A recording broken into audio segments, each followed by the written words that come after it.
Bonjour à toutes et à tous, ma team Kiefer, j'espère que vous allez bien. C'est avec grand plaisir qu'on se retrouve pour parler football. On va parler Coupe d'Afrique des Nations 2023-2024, la CAF, la CAN plutôt.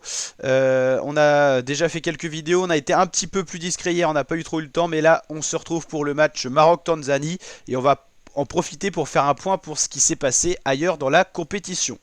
Donc on en avait parlé en ouverture, la Côte d'Ivoire a battu la Guinée-Bissau, le Nigeria a buté face à la Guinée équatoriale un partout, l'Égypte a fait match nul face au Mozambique, le Cap-Vert a surpris le Ghana avec un super match, le Sénégal a déroulé face à la Gambia, Cameroun-Guinée ça a fait un partout malgré un carte rouge pour la Guinée, Algérie-Angola un partout, l'Algérie n'a pas réussi à battre l'Angola, pourtant l'Algérie sur le papier était quand même plus forte.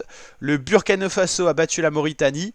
La Namibie a très bien joué. Beaucoup de vitesse dans le jeu. Un manque de réalisme offensif quand même parce qu'ils auraient pu gagner 2 ou 3-0 face à la Tunisie. Et donc la Namibie a surpris la Tunisie. C'est la première fois dans l'histoire de la CAN que la Namibie remporte un match de poule. Donc ça c'est super intéressant. Très belle surprise. La Tunisie a très bien joué surtout dans la seconde période, en début de seconde période. Ils ont beaucoup vidangé. Dommage parce que ils auraient pu marquer à ce moment-là. Et la Namibie a fait aussi beaucoup d'erreurs dans la finition parce qu'ils auraient pu marquer beaucoup plus de buts à la Tunisie. En tout cas 1-0, 3 points pour la Namibie, 0 pour la Tunisie. La Tunisie devra se ressaisir sur son prochain match pour espérer aller loin dans la compétition. Et le Mali a très bien joué face à l'Afrique du Sud. Pareil, l'Afrique du Sud a eu ses moments. Ils n'ont pas été bons dans la finition, un peu à l'image de la Tunisie. Et donc l'Afrique du Sud s'incline 2-0 face au Mali qui a très bien joué. Le Mali qui a montré quelques fragilités défensives, mais l'Afrique du Sud n'a pas su les exploiter, ses largeurs défensives. Donc dommage.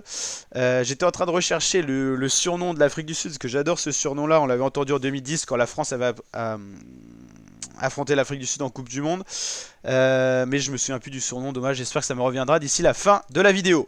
Donc maintenant on va s'intéresser au match Maroc-Tanzanie.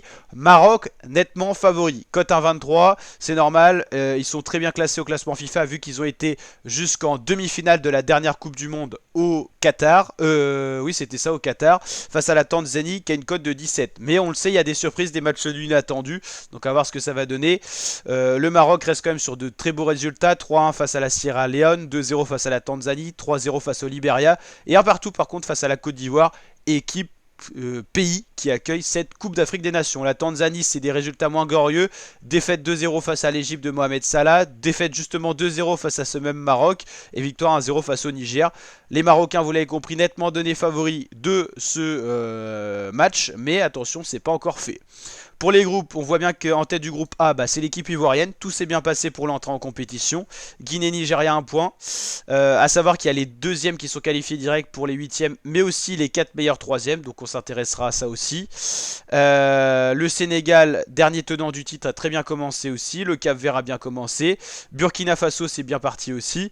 Et donc là, Mali, Namibie, ils ont pris 3 points dans le groupe E. Donc là c'est vraiment embêtant pour l'Afrique du Sud et la Tunisie parce que là il y a déjà 3 points d'écart, que quand il y a des matchs nuls à 1 point c'est moins grave pour le dernier. Et donc là dernier groupe déjà, hein, donc le Maroc qui est quand même favori de ce groupe sur le papier, qui va donc affronter la Tanzanie pour cette entrée en matière pour le Maroc qui fait partie des favoris de cette CAN. Hein. En gros si on doit donner 4 noms favoris pour cette CAN, on a le Maroc, on a le Sénégal.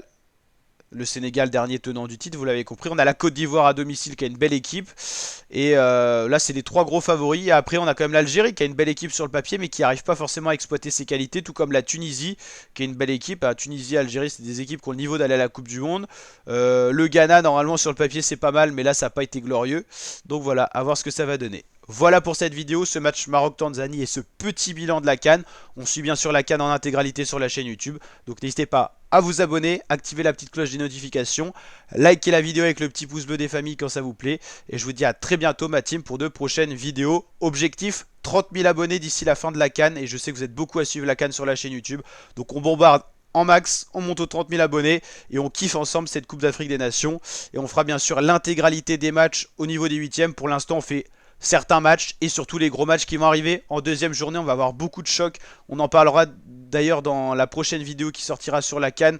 On va s'intéresser au deuxième match de la journée, Congo-Zambie, et on parlera justement dans cette vidéo des matchs à venir pour la journée 2 sur 3. Allez, ciao l'équipe.